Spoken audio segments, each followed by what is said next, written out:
Hello നമസ്കാരം friends. നമ്മൾ ഇന്ന് നോക്കുന്നത് ബാല്യത്തിൽ കുട്ടികൾക്ക് എന്തിനാണ് പഞ്ചലോഹം അണിയുന്നത് എന്നതിനെ കുറിച്ചാണ്. കുട്ടിക്കാലത്ത് കാലിൽ തളയണിയുന്ന പതിവുണ്ട് സാധാരണ രീതിയിൽ. ഇതിന് പിന്നിലെ കാരണങ്ങളൊന്നും മനസ്സിലാക്കാതെ തങ്ങളുടെ സാമ്പത്തിക നില വ്യക്തമാക്കാൻ പലപ്പോഴും സ്വർണത്തിലോ വെള്ളിയിലോ ഉള്ള തളകളാണ് മാതാപിതാക്കൾ കുട്ടികളെ ധരിപ്പിക്കുന്നത്. എന്നാൽ ഇതുകൊണ്ട് ഒരുവിധ ഗുണവും ലഭിക്കുന്നില്ല എന്നതാണ് വാസ്തവം. ഈ സ്ഥാനത്ത് പഞ്ചലോക തള ധരിപ്പിക്കാൻ കഴിഞ്ഞാൽ അത് ഗുണം തന്നെയാണ്. സ്വർണം, വെള്ളി, ചെമ്പ്, ഇരുമ്പ്, ഈയം എന്നിവ ചേർന്നതാണ് പഞ്ചലോകം. കേരളത്തിൻ്റെ സാധാരണ മണ്ണിൽ പൊതുവെ ലോഹാംശം കുറവായിട്ടാണ് കാണപ്പെടുന്നത്.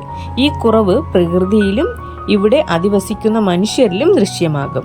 ഇത് മനസ്സിലാക്കിയാണ് പഴമക്കാർ പഞ്ചലോകത്തിൻ്റെ ഉപയോഗത്തെ പ്രോത്സാഹിപ്പിച്ചിരുന്നത്. പഞ്ചലോകത്തിൻ്റെ ശക്തി മനുഷ്യൻ്റെ പ്രാണശരീരത്തിനു ചുറ്റും കറങ്ങിക്കൊണ്ടിരിക്കുന്ന പ്രാണോർജത്തെ ബലപ്പെടുത്തുകയും ശരീരത്തിലെ ലോകശക്തി കൂട്ടുകയും ചെയ്യുന്നു. അതുകൊണ്ടാണ് പഴമക്കാർ കുട്ടികൾക്ക് പഞ്ചലോക തളകൾ ധരിക്കുന്നത്. താങ്ക്